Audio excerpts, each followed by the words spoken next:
E aí, pessoal? Que bom ter a companhia de todos hoje para um mergulho profundo em um dos romances mais fascinantes já escritos, o clássico imortal de Alexandre Dumas, O Conde de Monte Cristo. Nessa nossa exploração de hoje, vamos vasculhar os bastidores dessa criação, entender as temáticas profundas que sustentam a obra e, claro, reviver a ação eletrizante daquele capítulo de abertura. Afinal, o que uma simples viagem de caça da realeza tem a ver com a maior história de vingança da literatura? Bom, a origem desse épico monumental não começou numa escrivaninha empoeirada, mas sim navegando pelo mar Mediterrâneo no meio de uma viagem cheia de acasos muito inusitados. O nosso percurso passa primeiro pela centelha de inspiração do autor, depois pela famosa e gigantesca Cooperativa de Dumas, chegando na reflexão sobre vingança e sociedade, até atracarmos com a chegada emblemática do navio Faraão. Começando então pela nossa primeira parte, a centelha de inspiração. Tudo começa numa viagem fantástica.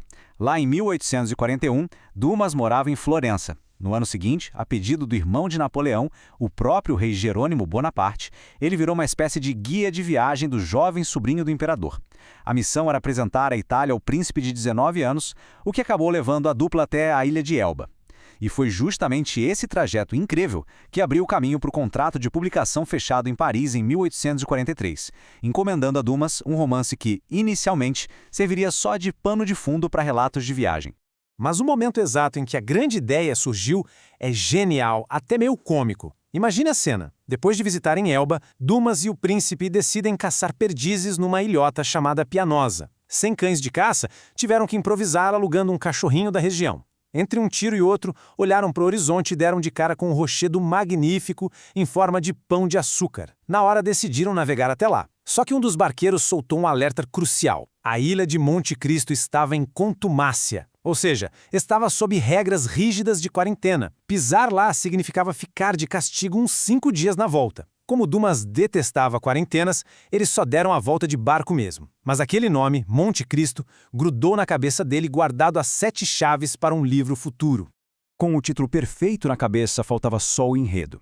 Aí Dumas resgatou dos arquivos da polícia de Paris uma história real sobre um sapateiro traído em busca de vingança. O plano inicial era super modesto, apenas um relato de viagem curtinho, com esse lance de vingança rolando no fundo.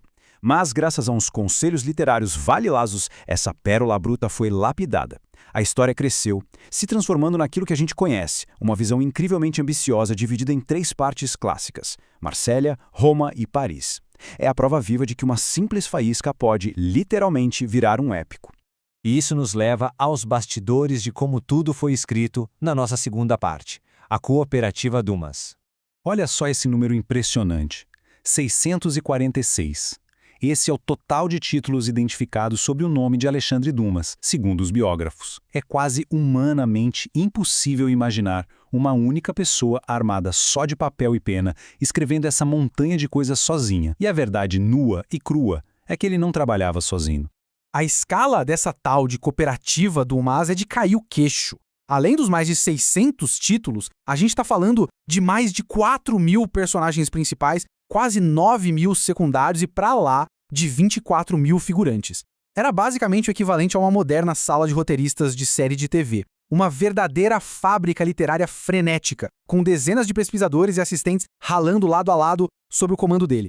E aqui entra uma figura-chave nessa engrenagem: Auguste Maquet, o colaborador mais famoso do Dumas. Foi o Maquet, inclusive, que bateu o pé para que eles não pulassem a juventude do protagonista Edmond Dantes. Ele sugeriu que a traição e a prisão precisavam ser contadas no detalhe, para o leitor sentir a dor, e não só mencionadas de passagem. A divisão de tarefas era bem clara. O Maquet montava a estrutura histórica e preparava os primeiros rascunhos. Mas a genialidade final, aquele estilo romântico inconfundível, a execução dramática que não deixa a gente desgrudar do livro, isso era puro Alexandre Dumas. Ele pegava aquela estrutura crua e injetava vida pura na história.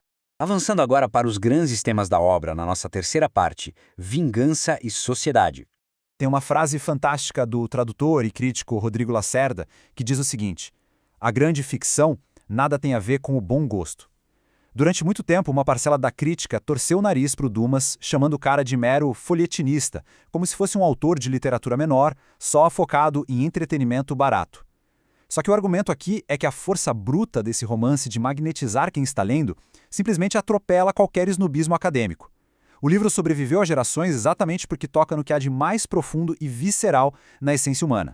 E tem mais, a vingança na literatura romântica não é só um sentimento amargo e mesquinho, ela é uma ferramenta narrativa absurdamente poderosa. É a vingança que faz o Dante sair lá das profundezas de uma masmorra e subir até o topo absoluto da pirâmide social. Através dessa ascensão incrível, cheia de disfarces, a gente consegue ver de perto as engrenagens podres daquela nova elite capitalista da França. Os banqueiros especuladores, os magistrados corruptos, os políticos traidores. Ao circular de baixo a cima, a trajetória do personagem expõe toda a hipocrisia da sociedade. É impossível não traçar um paralelo literário fascinante entre o nosso Edmond Dantes e outro gigante da literatura, o Raskolnikov, lá de Crime e Castigo, do Dostoiévski. Os dois representam o ápice daquele individualismo do século XIX. Eles se colocam como super-homens, criaturas que se acham acima de qualquer lei comum. E, claro, sofrem a maldição do isolamento total que vem de carona com esse poder. Mas a grande sacada genial das duas obras é que nenhum deles fica amaldiçoado no escuro para sempre. A redenção acaba batendo na porta e ela vem através do afeto. O Dantes recupera a sua humanidade graças ao amor de Heidi, da mesma forma que o Raskolnikov é salvo pelo amor da Sônia. O que nos traz direto para o momento de tirar o fôlego da narrativa. A quarta parte, a chegada do faraó. Imaginem a cena. 28 de fevereiro de 1815. O porto de Marsella está na expectativa. Mas o navio de 3 mastros, o Faraó, vai se aproximando de um jeito estranho, super melancólico, com as bandeiras a meio mastro. A multidão na praia já sente o clima pesado. É que uma tragédia aconteceu em alto mar. O bravo capitão Leclerc morreu vítima de uma febre cerebral fulminante e agora descansa nas profundezas do oceano, amortalhado com projéteis para afundar.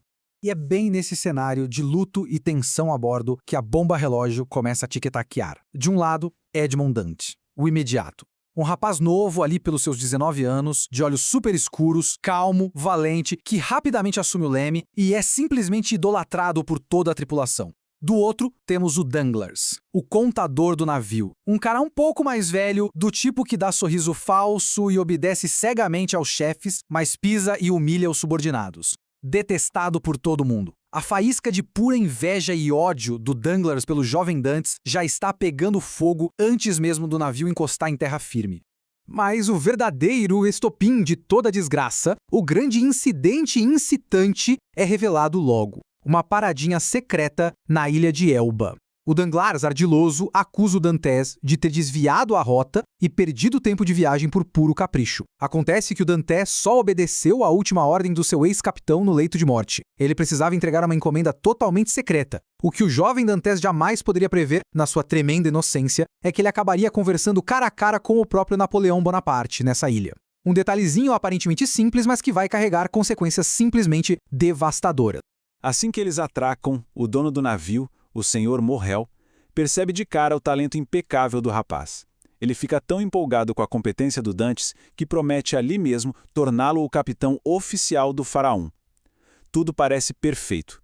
A carreira brilhante está garantida, ele mal vê a hora de dar um abraço no seu velho pai e, claro, o casamento com a linda noiva, Mercedes, está logo ali. O cenário da felicidade absoluta está montado, pronto para acontecer, o que só torna a traição que vem a seguir ainda mais impiedosa. Fechando a nossa exploração de hoje, fica uma provocação para a gente pensar. O valor definitivo de um livro está no prestígio acadêmico ou nessa força absurda e bruta de agarrar a gente pela gola e não soltar mais? Alexandre Dumas provou que entreter profundamente pode sim gerar uma obra imortal.